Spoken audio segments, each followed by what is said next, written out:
Então, o sofrimento, como temos aprendido aqui, o sofrimento ele faz parte da existência humana. Então, não há como fugir do sofrimento. Então, o tema que eu vou abordar está relacionado à questão da culpa, que é também uma dimensão do sofrimento, né? A culpa está intimamente relacionado com o nosso senso moral. E como é que é constituído o nosso senso moral? De onde vem esse senso moral? O senso moral ele vem da construção familiar, da oportunidade que nós temos de vivência na escola, na comunidade, no ambiente religioso. Então, assim, a evolução, ela vai dar para a gente a percepção do que é certo e do que é errado.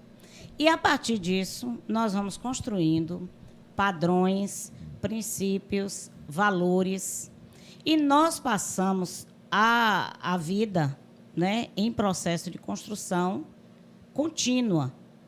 Então, quando nós cometemos uma falha, quando nós cometemos um erro que não condiz com aquela maneira como eu percebia o que é certo ou o que é errado, eu vou ter que tomar uma atitude em relação a ela.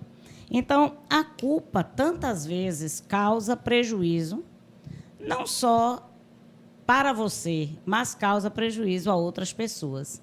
Então, quando aquela decisão que eu tomei, ela causa prejuízo para alguém, isso pode gerar sofrimento, pode gerar decepção, tristeza, pode gerar na pessoa também uma linha de rompimentos, né? Rompimentos de elos. Então, a culpa, ela causa muitos transtornos na vida de uma pessoa. E aí eu lhe pergunto, como é que você lida com a culpa? Como é que você lida com as suas limitações? Com o fato de que você é humano, sujeito a falhas. Certo dia, Freud falou o seguinte, que a culpa, quando ela é percebida num ponto extremo, em que causa um sofrimento paralisante, está intimamente ligado não ao ato em si, mas na percepção inadequada que o indivíduo tem de si mesmo, a autoimagem de si mesmo. Porque se todo ser humano falha, e eu sou um ser humano e eu cometo falhas, e eu não aceito o fato de que eu sou capaz também de falhar, faltou em mim humildade. Faltou em mim percepção de que, de fato, eu sou humano como outro qualquer. Então, quais são as relações, como eu devo agir diante da falha? Nos aspectos positivos, né? No momento em que eu falhei e eu percebo que aquela minha falha causou prejuízo, eu preciso me retratar. Há um detalhe que é muito falado socialmente, que a pessoa diz assim, vamos deixar que com o tempo tudo isso acaba. Vamos deixar porque o tempo apaga tudo. E isso não é real. Todas as vezes que nós causamos um dano a uma pessoa, é preciso que haja uma retratação. É preciso que haja uma tentativa, um movimento na direção de consertar ou, pelo menos, minimizar o impacto do sofrimento que nós causamos a alguém. Então, o pedido de desculpas, ela coloca diante do outro a percepção de que alguma coisa vai mudar a partir daquela posição de pedir desculpas. Então, quando nós vamos pedir desculpa, nós vamos tratar daquilo que nos envolve. Porque se eu vou pedir desculpa, mas eu vou dar uma justificativa para aquele meu comportamento, eu vou abarcar outras pessoas junto comigo, eu estou justificando a minha falha. Então, assim, eu quero lhe pedir perdão por tal coisa, mas também você foi muito grosseiro, mas também você deixou de fazer tal coisa. Então, isso não é um pedido de desculpa. O pedido de desculpa é quando você, no senso moral, na avaliação moral, você consegue assumir a autorresponsabilidade pelo aquilo que você fez. Então, diante da pessoa, você vai dizer o que você fez e o que você deveria ter feito, né, naquelas circunstâncias que lhe causou ao outro dano. Então, todas as vezes que alguém pede desculpa, ela precisa estar associada a um senso de verdade. Porque se você pede desculpa apenas para encerrar um conflito, encerrar uma chateação, mas, de fato, você não entendeu o efeito do seu comportamento na vida da outra pessoa, você só está adiando o problema. Porque você vai repetir a sua ação e o seu pedido de desculpa vai perder a validade, né?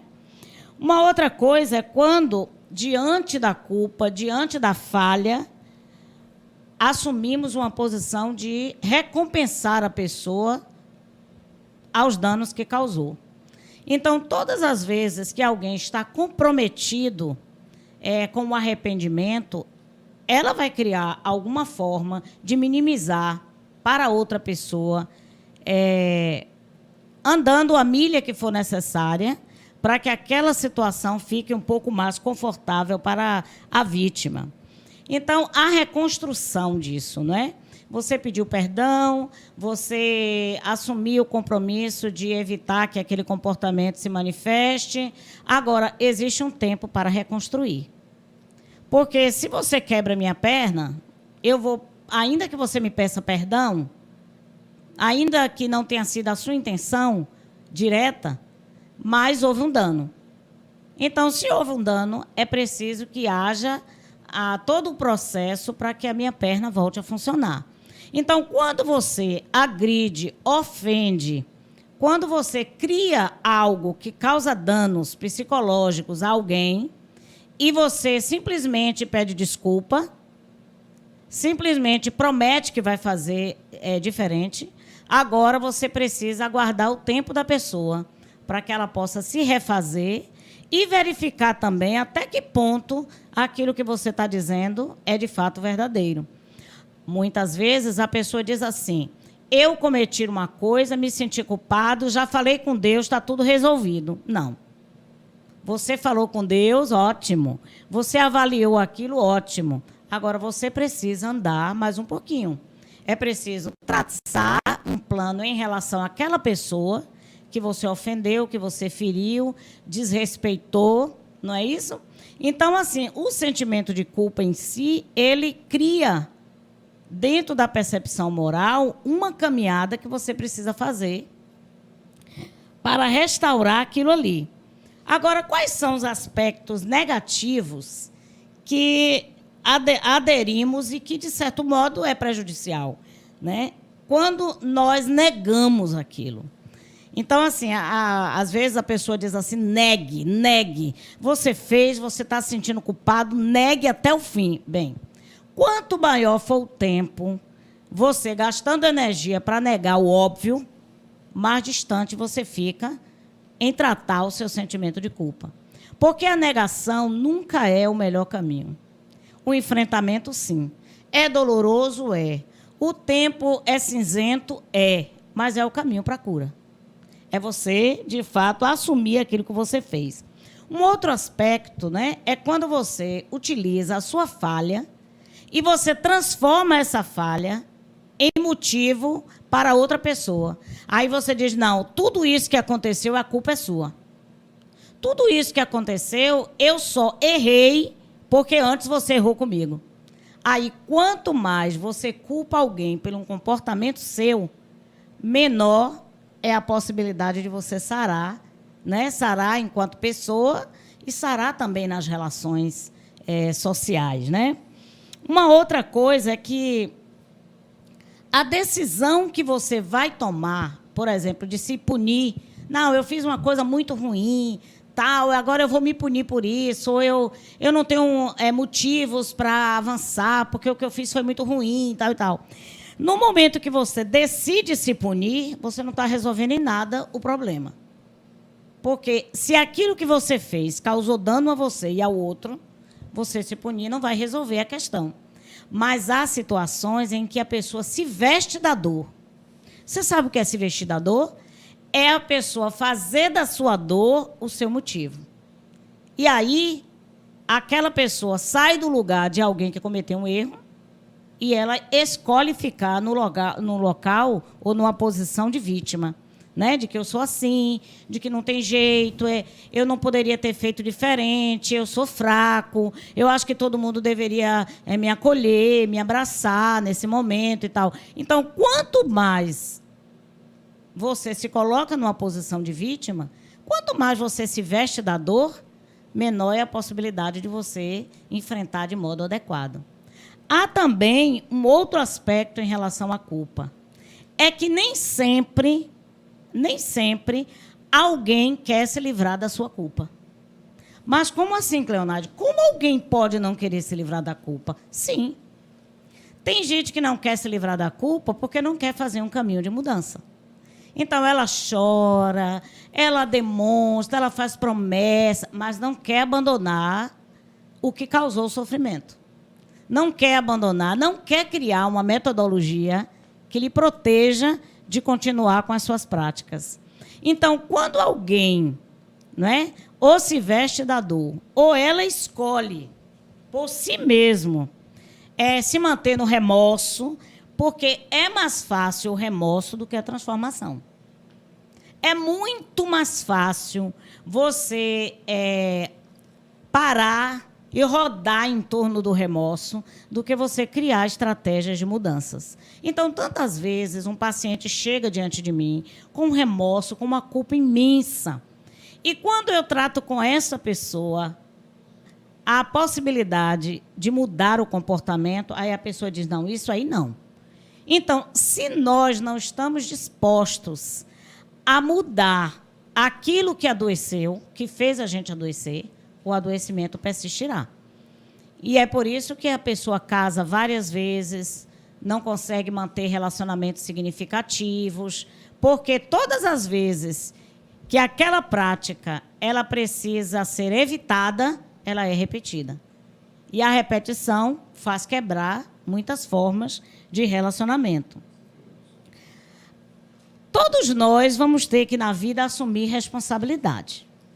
Então, se houve um erro, eu preciso atuar em cima desse erro de maneira significativa. Há também um aspecto em relação à culpa, é quando você faz uma coisa que no seu código moral você sabe que é um erro, porque você não foi criado com esses princípios, mas aí o que é que você faz? Você sente muita dor, você chora, você confessa tudo aquilo que você fez e tudo. Agora, por quê? A dor vem maior? Por causa do medo da reprovação, por causa da vergonha. Aí a pessoa diz assim, agora fulano de tal já sabe, não sei quem também já sabe. Aí a dor não é pelo que fez. A dor é pela exposição moral. Então, se trabalhar da culpa é apenas para que você fique bem na fita, você fique bem com a família, você fique bem com os amigos, você fique bem se você frequenta uma instituição, você fique bem na instituição, aí não houve arrependimento. Aí, na verdade, o que houve é uma busca desesperada de manter o seu status, de manter a sua aparência. Então, há sim um caminho para a culpa. Há sim um caminho. E qual é o caminho? A autorresponsabilidade. Então, como você tem, de fato, reagido diante da culpa? Diante daquela coisa que você tem feito errada, você tem agido como? Você responsabiliza pessoas? Você transfere para Deus apenas com uma oração, sem você fazer nada na direção de uma mudança? Será que você fica culpando pessoas? Às vezes eu ouço pessoa no consultório que pede desculpa, dizendo assim, eu não sei o que deu em mim que eu fiz isso. Quando você diz que você não sabe o que você fez, é porque você pode fazer novamente. Então, o que vai levar você a não fazer novamente é você ter um código de ética moral comprometida com a autorresponsabilidade. Então, na próxima semana, eu aguardo você aqui com o nosso próximo tema.